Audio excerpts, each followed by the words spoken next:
नमस्कार मंडळी, तर आज आपण बनवणार आहोत चमचमीत चटकदार अशी डाळ ढेमसेची भाजी। तर ही भाजी बनवायला अगदी सोपी आहे आणि खायलाही चविष्ट लागते। तर त्यासाठी मी 4 ढेमसे घेतलेले आहेत। ते स्वच्छ धुवून कापून घ्यायचे आहेत, बारीक फोडी करून घ्यायचे आहेत। त्याच्या फोडणीसाठी बारीक चिरलेला कांदा घेतलेला आहे, थोडासा चणा डाळ भिजत घातलेली आहे, थोडीशी 10 ते 15 मिनिटे पाण्यामध्ये ठेवायची आहे। त्यानंतर गंजामध्ये तेल तापत ठेवायचं आहे, त्यामध्ये मोहरी टाकायची आहे, त्यानंतर जिरे टाकायचं आहे, त्यानंतर बारीक चिरलेला कांदा टाकायचा आहे,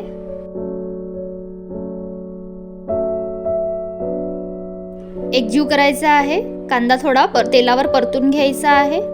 त्यानंतर आलं लसूण पेस्ट टाकायची आहे, 1 चमचा आलं लसूण पेस्ट टाकायची आहे। आलं लसूण पेस्ट तेलावर छान परतून घ्यायची आहे।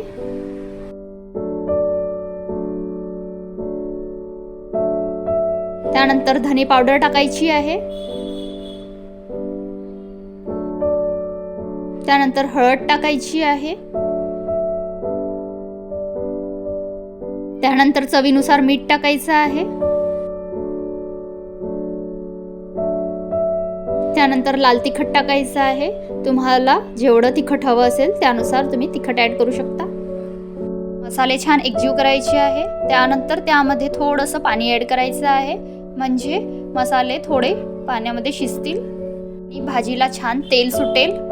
त्यानंतर भिजवलेली चणा डाळ ॲड करायची आहे,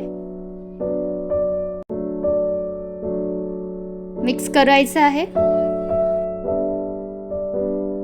त्यानंतर आता ढेमसेच्या फोडी टाकायच्या आहेत आपल्याला, मिक्स करूया। झाकण झाकून भाजी छान शिजवून घ्यायची आहे। परत 10 मिनिटांनंतर झाकण उघडून बघायचं आहे, मिक्स करायचं आहे, थोडं पाणी ॲड करायचं आहे आणि भाजी छान शिजवून घ्यायची आहे। परत झाकण झाकून भाजी छान शिजवून घेऊया। झाकण उघडूया, चेक करायचं आहे, भाजी छान शिजलेली आहे। कोथिंबीर टाकूया, मिक्स करूया। बघू शकता अशा प्रकारे ढेमसेची भाजी तयार झालेली आहे। ही भाजी झटपट होणारी आहे। तर अशा प्रकारे विदर्भ स्टाईल ढेमसेची भाजी तयार आहे।